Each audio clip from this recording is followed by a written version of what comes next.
Hey, what's going on, everybody? Welcome back to another episode of the Coach Steve Show podcast, where we recap Illinois sports, Chicago Bears, everything in college football, college basketball once we get rolling into that season, NFL. We talk to football coaches all over the country. We talk X's and O's, leadership, culture, anything like that. They're great conversations out there, part of this Coach Steve Show. And there's segments on there where we talk Marvel movies and everything else. Check out the Geek Corner with Logan Lee. If any of that interests you on this Coach Steve Show podcast, please hit the like button, subscribe button to the Coach Steve Show YouTube channel. The podcast can be found literally anywhere you listen to your podcast, so please follow it, leave it a review, and all that good stuff. As we dive into today's episode, this podcast is brought to you by the Belly Up Sports Podcast Network. If you go to bellyupsports.com, check out all the stuff on the website, all the different, there's fantasy sports, NASCAR, anything like that, anything literally that has to do with sports. It can be found there. Betting season is in full swing, and you only want to make your bets at MyBookie. If you go to mybookie.ag to make your same game parlays, in-game bets, money lines, all that good stuff, and you use the code BELLYUPFANTASY, all one word, on your very first deposit, it's going to double your first deposit, so that's free money. So go to mybookie.ag, use the code BELLYUPFANTASY. It's going to double your first deposit. Everybody likes free money. You need to get on that.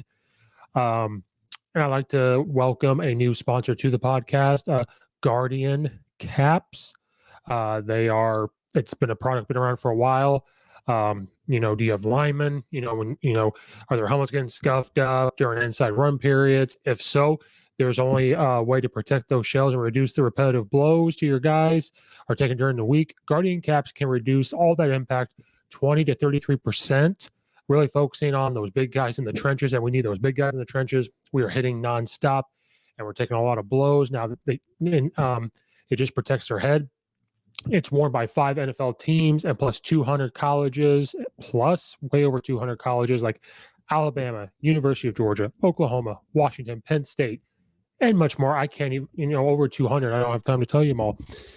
Go check it out at guardiansports.com/guardian-caps. So the link will be in the description below. Go check it out for your football team. It really helps the impact and makes parents feel better, the players feel better. If you go to that website in the description below, use the code 15OFF, and it's going to get you 15% off your order. So if you want to buy an individual one, it's going to get off. If they have different bulk sizes for your team, use the code 15OFF. Still, you're going to get 15% off. It helps supports the podcast. Let them know I sent you. And we welcome Guardian Caps for sponsoring the Coach Steve Show podcast. And if you're looking for an energy drink to help you with your midday pick-me-up, but you don't want that crash that happens after about an hour or so, or are you looking to get that pre-workout before you're on your run to the gym, but you don't want the jitters, well, if you head over to swiftlifestyles.com, you're going to get just that. It's a clean nutritional drink for every part of your day. If you're a gamer, it also sponsors gamers. If you're on Twitch or anything like that, use it for literally any part of your day. It comes in a tub of 30 servings, so it's not just one serving of a drink. It's going to have 30 different servings. Go to swiftlifestyles.com. Use the code Coach Steve Show, all one word. It's going to get you 15% off. We thank Swift Lifestyles for sponsoring the podcast. Go get yourself a nice shaker like this. Swift Lifestyles. It looks pretty cool. I'm having some right now.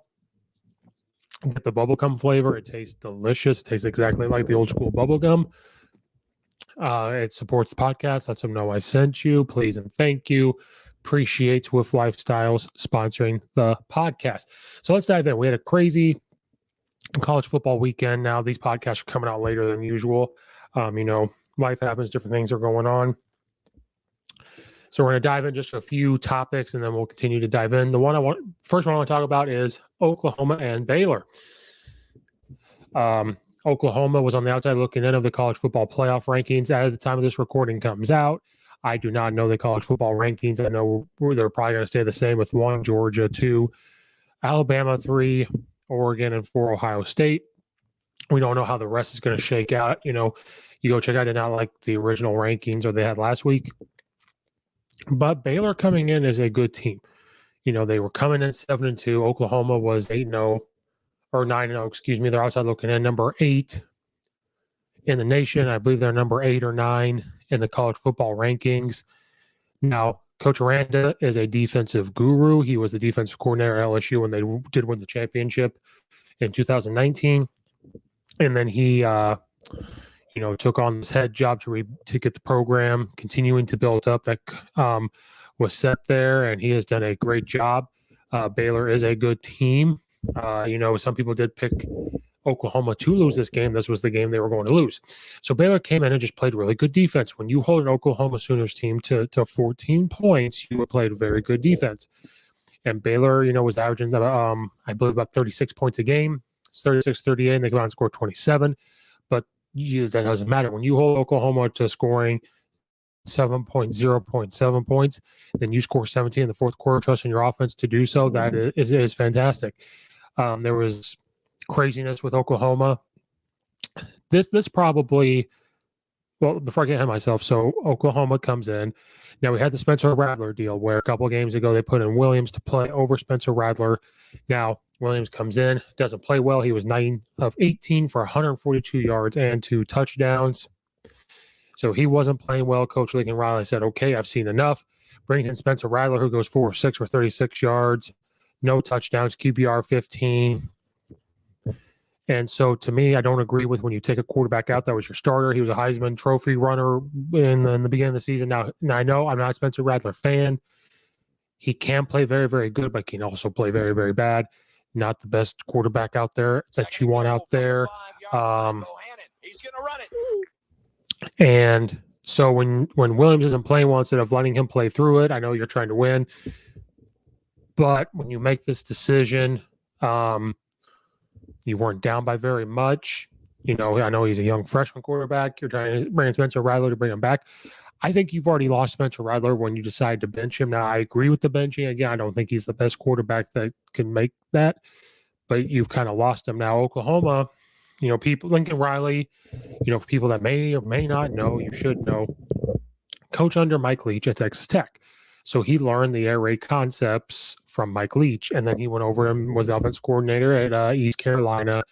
Then he came back and was offensive coordinator at Oklahoma before Stoops stepped away, and then he became the head coach. Now, Lincoln Riley is going to run air raid concepts, and he's going to take the premise of air raid and the principles of it over to Oklahoma, and he has. So what people don't know is when you look at Mike Leach, he has this piece of paper, and that's his play sheet. You look at Lincoln Riley, same thing. He doesn't have this huge call sheet. He has this piece of paper. But he is predicated on running the football. That's what he wants to do with the air raid concepts and RPOs built in behind it. He's adapted a little bit, I guess. Nothing, people know guy. I love the air raid concepts. I think they're very simple. I think they're very easy to learn, not easy going, easy to learn. So Oklahoma is predicated on running the ball. Now they're going to take what defense gives them. So they're giving him a bunch of passing lanes. He's going to take pass. But he wants to run the football. He's big on GT counters, big on, inside zone stuff. That's what he wants to do. So Baylor has a very good defensive head coach. They have a good defense. They brought in BYU's offensive coordinator who likes to run a lot of wide zones, split zones off of that, RPO, short game, and able to do all that. So this is not a team to overlook. And the defense comes in and holds Oklahoma to 82 yards rushing. Spencer Rattler had -9. So you look at the stats, and you hold Oklahoma to those rushing yards, and you say, okay, we took away the run game, which is what they want to do. Williams is a young quarterback. Let's blitz him. Let's disguise our coverages. Let's stunt. Let's do things to confuse him. If we can take the run game away, we are able to confuse him and do these things, which is what they did. Now, on the other side of it, Oklahoma's been hit or miss on defense. Alex Grinch is their defensive coordinator. He did good things at Washington State. Coming into the season, they thought Oklahoma's defense was going to take this step forward, and they did not take this step forward. They've taken a step backwards. They're giving up big plays. It is the Big 12. And remember, Oklahoma's going off to the SEC, so they better learn how to play some defense. Oklahoma gave up 297 rushing yards to Baylor. Abram Smith had 148 yards rushing. Jerry Bohan, I cannot speak, had 107 yards, which is also their quarterback, who had 117 yards passing. So when you allow the quarterback to pass for 117 yards, rush for 107, it's going to be a long day for you. And then when you have a running back getting 148 yards for them, it just opens up the pass game for him. Now, he didn't pass all over the place, but Baylor said, we're going to keep Oklahoma's offense on the sideline. We're going to take away the run game. This young quarterback can make some plays, but if we can confuse him. See, defenses over time have learned what offenses do, obviously. As offensive guys, we want to out formation the defense. Well, defenses over time said, what if we out formation the offense? Brilliant. I talk about this with my friend, Coach Nick Davis. He is the defense coordinator at Ottawa University in a high school. He was recently the defensive coordinator at Rose-Hulman, and his speed defense all over Twitter and Facebook. Speed defense, because he believes in having a fast defense. I talked to him about this, about what can you out formation the offense? Can a defense line up a certain way and you run the same coverage so many times? And he said, absolutely. He said, you could line up in a certain way on defense and he'll call the same coverage 6 times in a row. But it looks completely different to the offense because offenses are trying to dictate what he's going to line up in, but he's going to try to dictate for the offense. Okay, well, they're lining up like this all the time. We're going to do this, we're going to do that. No. If he lines up different every single time and calls the same thing different times or blitzes out of there, does something different, that works. That's what Baylor was doing. Saying, Oklahoma, you have a young quarterback. Your offense, now Lincoln Riley's offense is not very complicated, but he wants to disguise a lot of things, which could change the read for the quarterback. Then it was so bad that you had to bring in Spencer Rattler to try to save your life or try to save the game. And I think you've already lost him, which, okay, I'm not the biggest fan, so that's the thing. But if maybe he knows better than we do, but from the outside looking, it looks like you lost him. Now, he came in, didn't say no, but you lost him. He's not going to come in and probably save the day. So Oklahoma just had their bad game. And Oklahoma, news for you, this is not the same type of time where you can afford to lose a game and make the college football playoff. Now, they could still maybe make it, but I highly doubt it. I really think Baylor just dashed Oklahoma's hopes. Cincinnati needs a lot to happen to get into the college football playoff. Now Oklahoma needs just as much, if not more, to even think about making it to the college football playoff. Hell, I think a 2-loss Alabama should be in the college football playoff. But Oklahoma's college football playoff chances are pretty much gone. You maybe have a 5% chance to make it now. And we see what happens when Oklahoma makes it anyway. But, this is what happens. Oklahoma seems to lose a game and they'll make it. But this is different. When they lose a game, they have a tough schedule where they're dominating teams.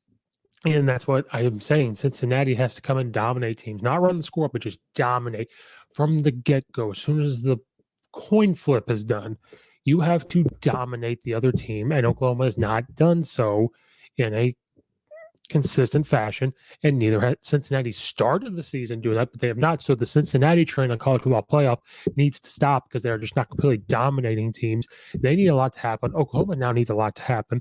They have to dominate from here on out. But congrats to Baylor. They are a good football team. But after the game, I did not hear this, and I probably should have, is that there is smoke now, and when there's smoke, there's fire, of Lincoln Riley becoming the next head coach at LSU.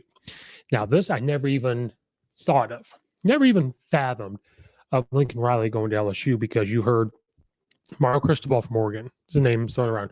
The big name has been Lane Kiffin from Ole Miss going there.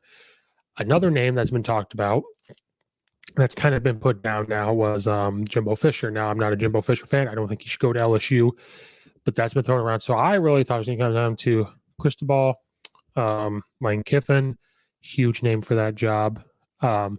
Other assistant coaches out there probably, could be thrown into the mix there. But, those were the two big names going around. Mel Tucker from Michigan State. So you have a couple names being thrown around. And, with stuff going on you haven't heard about a lot.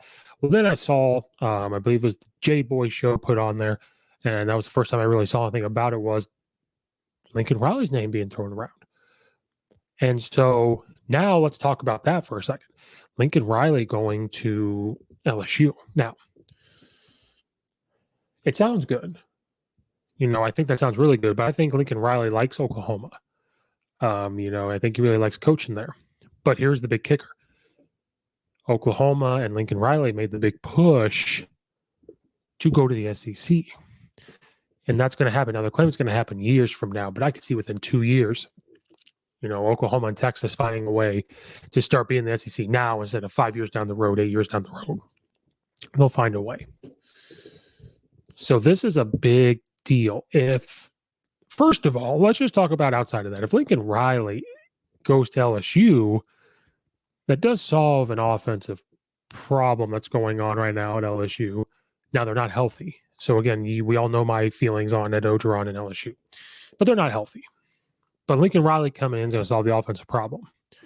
Same way Lane Kiffin coming in is going to solve the offensive problem at LSU. It's going to be an immediate impact on the offense. So I don't know which one would be a better hire.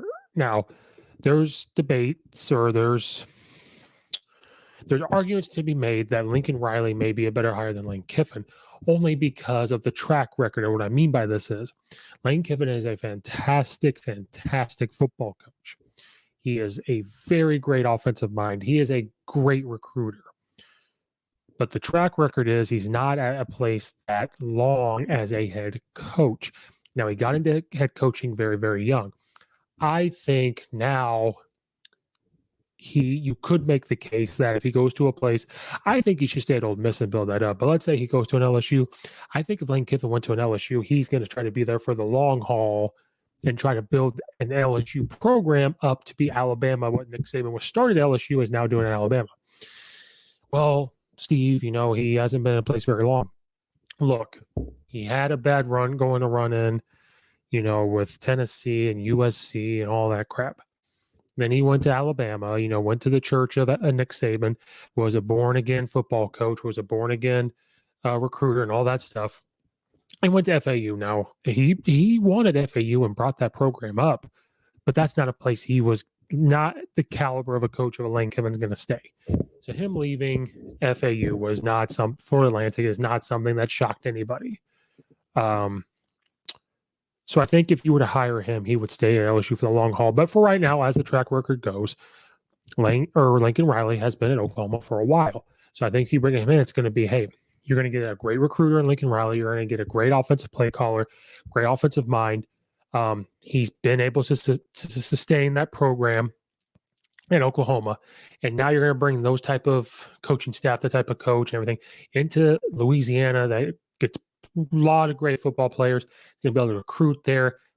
And it's just going to add, it's going to add to the SEC too, regardless to go to Oklahoma, but it's going to be easier to get those guys to LSU than it is Oklahoma. But I think Lincoln Riley likes Oklahoma. I think he likes being there. I think he wants to bring a championship there. And I think the motivational part of he was probably one of the people behind going to SEC and wants to prove it, say, I can recruit those guys to Oklahoma because we have the resources, we have the money. We do great things on offense. We're going to have to fix the defense, but we do great things on offense. We can get the guys here and everything else. Man, look at the SEC coaches once this happens. You have like the Mike Leaches, the Nick Sabans, the Lane Kiffins, the Jimbo Fishers, the Pittmans, Sarkisian, Lincoln Riley. Like, my God, and there's coaches, I'm not even, Kirby Smart. Like, there's going to be a great – this batch of coaches is going to be crazy. So him going to LSU, I like the idea of it, but I don't like the idea of it because Oklahoma is now going to the SEC. Could you imagine the hate of Lincoln Riley if he went to LSU, like what Lane Kiffin gets at Tennessee? It's going to be magnified when LSU has to go to Oklahoma. That's going to be crazy. So I really don't know how I like this. I think LSU fans really, really want Lincoln Riley. But I don't know if that's going to be good for him in his career, only because of this jump. Now, Nick Saban did things like that, but he's Nick Saban. Swift Lifestyles. He's great, but it's Nick Saban. So that's crazy. I really don't know. I just wanted to bring that up, and hopefully people listening start to think like, oh, man, Lincoln Riley to LSU, that's crazy. I think that'd be crazy. But that's going to be an immediate fix for LSU. But then the question is going to be, can he sustain at an SEC level? We're going to find out Oklahoma because he could be the governor of Oklahoma tomorrow. If he wanted to walk into the office and say, I want to run for Oklahoma governor, he's going to get it. He is going to 100% win that day. They would open up the voting and he would win that day. I think the only way Lincoln Riley leaves for LSU is if LSU comes in and says, hey, you're making $7 million a year at Oklahoma, we're going to pay you 9 or 10. something like that. And they probably would. They'd probably throw him a lot of money. But again, I hate when coaches like that get that type of money when they don't win championships. That's Nick Saban money. Like Jimbo Fisher's getting all that money, and he's won one championship. I don't think he deserves it. That type of money is Dabo Swinney money. That is Nick Saban money. That before Urban Meyer left, that's Urban Meyer money. So I don't agree with that type of money. But I think that's the only way Lincoln Riley leaves LSU is they offer him that type of money. But not knowing Lincoln Riley, he is winning at Oklahoma. And I think he wants to sit there and say, look, we get good athletes here at Oklahoma regardless. There was years before Nick Saban and all them at Alabama and everything. There was a time where Oklahoma was, before the college football playoff, they were getting to the national championship game. They were, competing with SEC teams, and stuff like that. So I think he wants to bring Oklahoma back to that point as a competitive side of him. I don't see him going to Oklahoma. Part of me is just like, no, he's not going to. Not saying he's not SEC material because they're going to have to be. Oklahoma's coming. I'm just going to see like a Mel Tucker, Cristobal, which no one's talking about anymore, or Lane Kiffin. I like to see Lane Kiffin there. So you might see a Mel Tucker or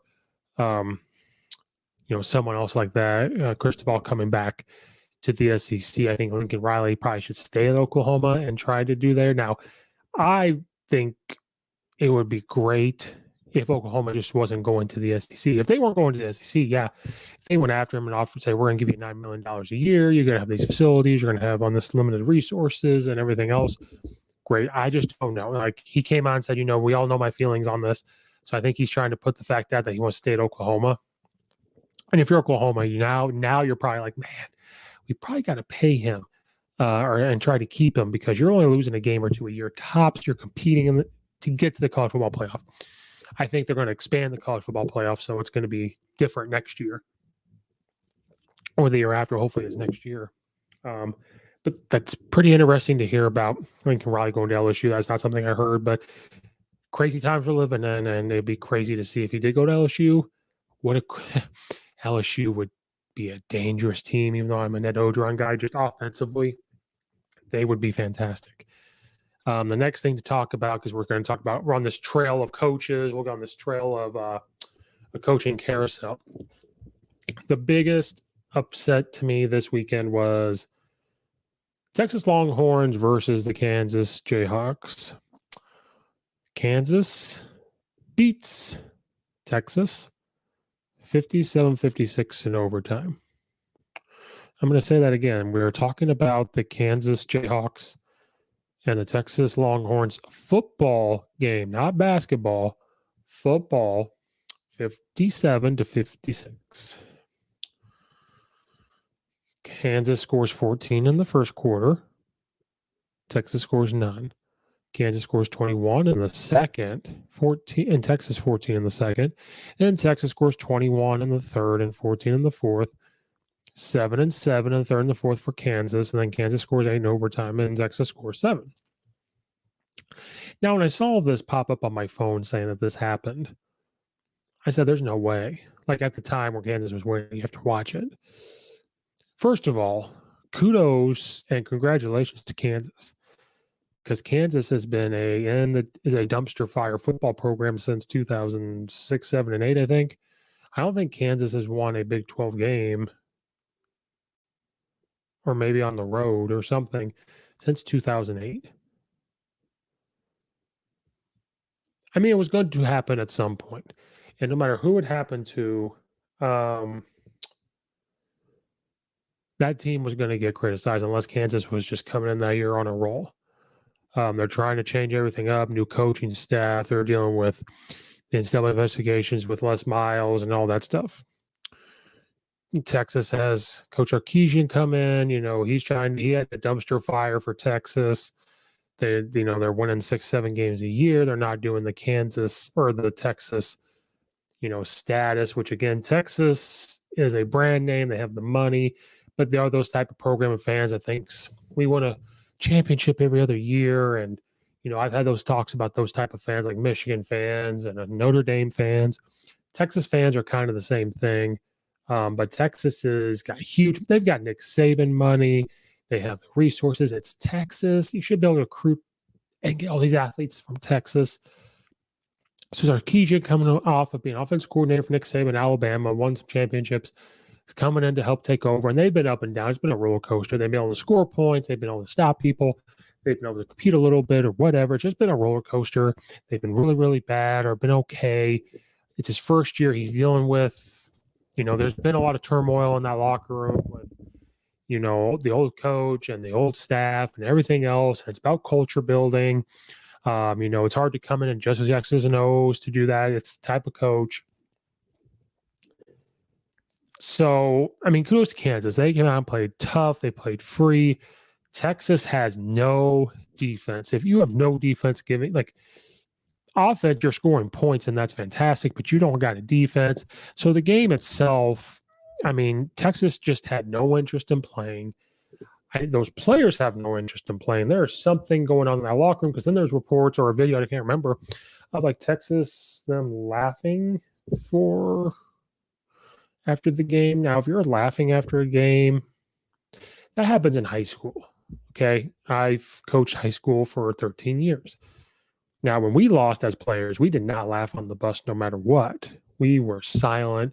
You thought about the game, and then you had to immediately try to get over and think about how you're going to get better. Football, especially in football. Now, basketball was a little different. You weren't laughing, but it wasn't as bad because of basketball. You get 30 games to fix this.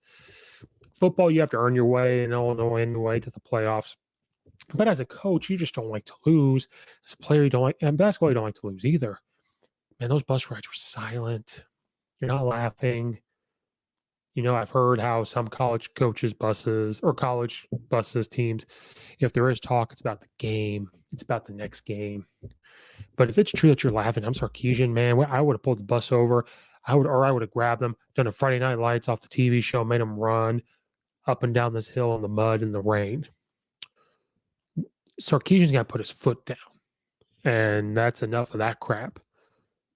But there's got to be something going on, because those players, if you're laughing after a loss, and again, we've got to remember,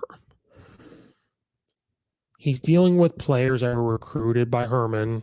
Hopefully I'm saying his name right, and that staff. And we know the turmoil with Herman and those players and whatever. Maybe this is how those players acted. And what happens is when things don't go right, player, you revert back to what you know. So muscle memory stuff, you revert back to what you know. Attitude, you revert back to what was going on. Not Sarkisian. So I'm bringing this up because already they're talking about firing Sarkisian. How can you bring up to fire a coach before he's done with his first season? People think he's on his way out before he's on his way in, because of some comment he made at a press conference or his laughter or whatever. I think he will fix it. We're going to see in the long run, but I don't care who you are, to fire somebody after not even their first season. The only time you want to hear that is the day that Nick Saban retires. The day he retires and someone takes over Alabama and they don't go on to, and they lose 3 games, they are going to talk about firing that person.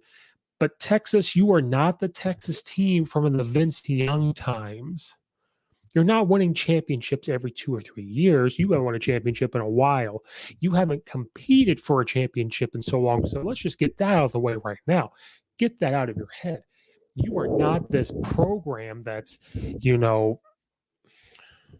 the shiny thing of you have to be treated a certain way.